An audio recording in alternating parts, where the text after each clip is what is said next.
Okay, another army in miniature. These figures are plastic, again made by a firm called Caesar, and scaled at 1 to 76. It's a very formidable looking force, isn't it? Good combinations of different types of troops allowing great flexibility. At the front, the core of the army are disciplined ranks of heavy infantry, armoured men on foot. Then there are plenty of more lightly equipped missile troops armed with bows and slings to skirmish. And cavalry, something we associate with ancient armies, but actually a new innovation at the time of these people. It took time for breeding programs to produce horses large enough and strong enough to be able to carry a fully armed, fully armoured warrior. Early horses were small, hence the use of chariots. Talking of which, at the back here, very heavy 4-man, 4-horse chariots, far removed from the light skirmishing 2-man, 2-horse versions traditionally used. These are shock troops, not as useful over broken ground, but designed to charge through resistance, a kind of ancient world main battle tank. The other notable aspect of this army is a uniformity of dress, which increases cohesion and a sense of belonging, very important in warfare. They have the same colours, same dress, same kind of very distinctive conical helmets. What you are seeing here is a disciplined, organised, well-balanced force that in turn was to create the largest empire the world had seen to date. These are the Assyrians.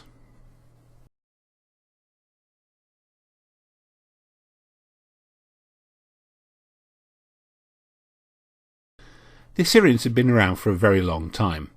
They were grouped around several cities within the rather less fashionable part of the Fertile Crescent, the great swathe of particularly productive land between the Tigris and Euphrates rivers. Their fortunes had waxed and waned over the centuries, but at the tail end of the 10th century BC, they came back with a vengeance. Historians call this reinvigorated Assyrian state the Neo or New Assyrian Empire. Over the next 3 centuries, they steadily grew to dominate the whole of the Middle East. There were 3 reasons for their success. Firstly, the collapse of the old Hittite and Mitanni empires to the west created a power vacuum that they were simply able to move into, providing a very good base for further expansion. Secondly, they were blessed with a long line of unusually strong and effective kings, starting with a man called Ashurnazirpal, and then going on to better-known figures like Tiglath-Pileser, mentioned in passing in the Bible, and then moving on to people like Shalmaneser, Sargon, and Sennacherib. The third reason for the success of the Assyrians was military innovation. I've already mentioned the heavy assault chariots, but the real advances were in planning and organisation. The Assyrians instituted the world's first standing army, disciplined, organised and yet flexible. They were particularly adept at siege warfare, a necessary condition for imperial armies at a time when fortifications were very difficult to pierce.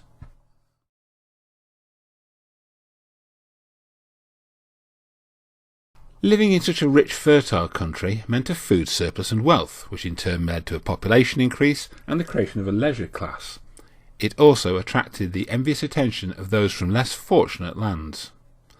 Of necessity, the Assyrians had to defend themselves from people trying to steal from them. Unfortunately, the very characteristics that made their land so productive also made it difficult to defend. It was flat, few obstacles, easy to traverse quickly, and because the land was so productive, an attacking army could easily live off of it. To get round this, the Assyrians developed what is known to the military today as a forward defensive strategy, which is a polite euphemism for hit them before they hit you. In other words, before potential enemies could attack them, the Assyrians would strike first. They were able to do this because of their superior organisation and administration. The standing army was supplemented by strategically placed storehouses full of supplies and weapons that enabled the army to be mobilised and deployed very quickly, before their opponents were ready to move. Preemptively attacking has a lot of advantages. Mundanely, it means the battles are fought in enemy territory and not over your own fields and holdings. The enemy's farms are the ones that are getting burnt, and it is their crops being spoilt, not yours. Militarily, it's usually easier to defend than attack, but attacking does have some advantages. Attackers have the initiative. They choose where and when the battles will be fought. If they move fast enough, and the Assyrians could move very quickly, they might even be able to achieve surprise. and the element of surprise is easily the most important factor in successful military operations. This forward defensive strategy protected the Assyrian heartland well enough, but paradoxically it turned out to be too successful. Contrary to what pacifists would have you believe, war, certainly at this time anyway, could be very profitable, assuming of course that you won, and the new highly efficient Assyrian military machine usually did win. A victorious campaign brought in huge amounts of loot, so much so that the rewards of war soon came to easily outstrip the profits that could be made from more mundane and traditional profit-making activities, like trade or farming. We can see the success of this strategy from excavations at Nineveh. Even given that the city was eventually ruthlessly sacked, it is very obvious that war made it very rich. In its heyday, it was a fabulously wealthy place. I mean, we are talking serious bling here. Why would you not jump on that bandwagon? If you can make far more money fighting than farming, why wouldn't you do it? Especially if everyone else is. Who wants to get left behind? Inside a generation, Assyria went from being a nation that fought to live, to one that quite literally lived to fight. Every year the army will be mobilised. Every year there will be a campaign to pillage another foreign city. A thorough embracing of war, not as a necessity, but as the predominant component of the economy, causes several problems. First, of course, there is no end to it. Every new conquest, every expansion of the borders, just brought the Assyrians into contact with another potential foe. There is always someone else over the next hill. You beat the Babylonians, you end up facing the Scythians. Defeat the Edomites, and you come across Moab. Defeat Israel, and you come against Judah and Philistia. Behind them is Egypt. Every new victory made the borders longer, the army spread ever thinner, and the ever-expanding empire encompassing ever more subject peoples, seething with resentment. The Assyrians dealt with this in two ways. They had a policy of forcibly relocating the leaders and ruling class of conquered peoples to other parts of their empire, limiting the possibility of organised disaffection. Mostly, though, they relied on savagely punishing disobedience. Even by the harsh standards of the time, the Assyrians were renowned for their cruelty. They were not people to be crossed lightly. Even so, by the middle of the 7th century BC, they were spending a considerable proportion of their time putting down assorted uprisings, rebellions and revolts.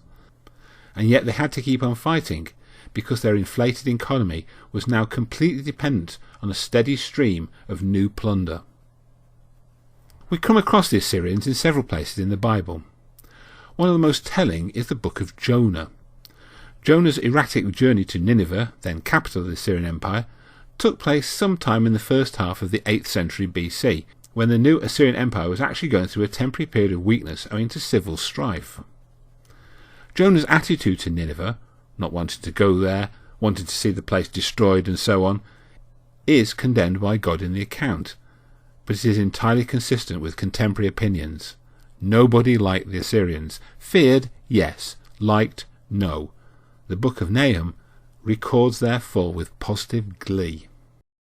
The empire reached its greatest extent in 639 BC, when it encompassed the whole of what is now Iraq, Syria, Lebanon, Jordan, and Israel, the majority of what is now Egypt, and a good chunk of what is now eastern Turkey. And then, very suddenly, all the writing stops. No more great deeds are recorded. No triumphant processions are shown.